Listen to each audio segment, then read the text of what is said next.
What is going on, family? It is Click Fillet, and I'm excited to show you some things about the sandworm in Brimstone Sands that you probably have not known or seen before. So grab some popcorn and enjoy the show.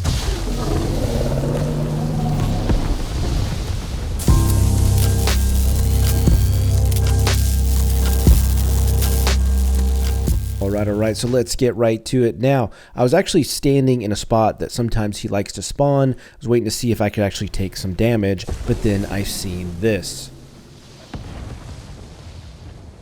And when I first recorded this, I actually didn't think much of it, but when I looked at the recording right away, I seen these 5 things floating in the air above him. So of course I went over to check them out to see exactly what they were, and they were actually brimstone. And they landed in a spot that's usually not a farmable place. But what's pretty neat about them is they are mineable as well.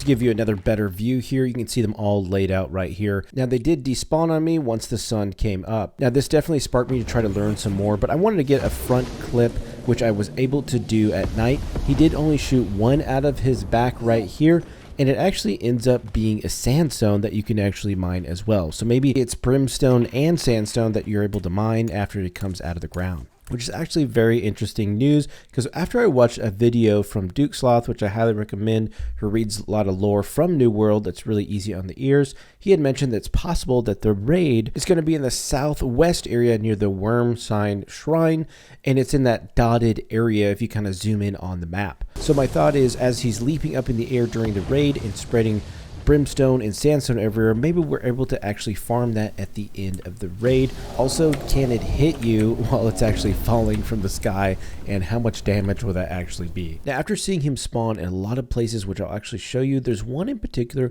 that stands out the most that I think we actually all missed. I'm not talking about when you first enter Brim. This has to do with one of the last quests given by Lysandra, and I'll play the last part of her request. I'll gladly pay you to find the causes of these tremors. If the earth is going to swallow me up, I'd like to know why. And if you remember that quest, you just basically find these little dimples in the sand, gives you strange spines, and then you go back to her. And then she mentioned something to me that actually didn't really make sense. Don't take this the wrong way, friend, but you look like you've seen terrible things. I'm not going to like what you found, am I? Seen terrible things? You mean those 3 pimples in the sand? So then I started to think, wait, were we supposed to actually see the sandworm in that area? So I ventured back. Sure enough, there he is, showing his backside to me in an area I've never seen him in. So I'm kind of wondering how many people actually seen him in this spot after the quest. Maybe you can put it in the comments. Now this might sound a little far-fetched, but is it possible that the devs might be waiting for us to discover some more about the sandworm, Shah Neshen, the Devourer? Because take a look at this lore. There were 5 that day, each stripped off the blood-red regala that marked the tribe and took a seat atop a shield of one he had failed in battle. The ritual master sat at the base of the cliffs, each beating a great drum, its base dug deep into the earth.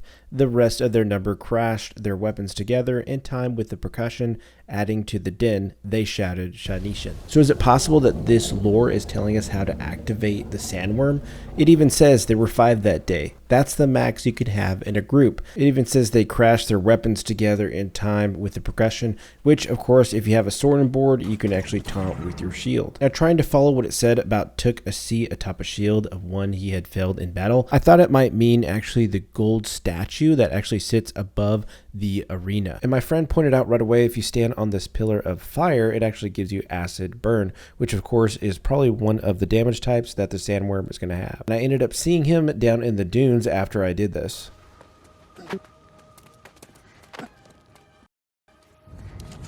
So perhaps there's still some things we can learn and find out about the Shah Neshen, the Devourer, that we haven't yet to investigate. But in the meantime, let me show you a couple areas that he actually spawns. So this is the area that you would probably see him from a distance if you're entering into Brim.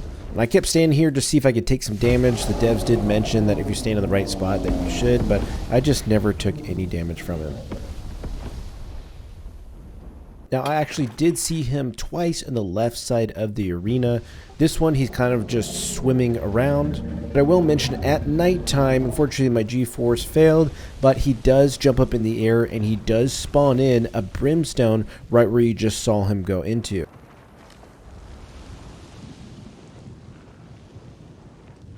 And one other thing to note, on page 2 of the lore, it does say the 5 pushed against the rock, sliding down upon the great shields toward the sandy arena.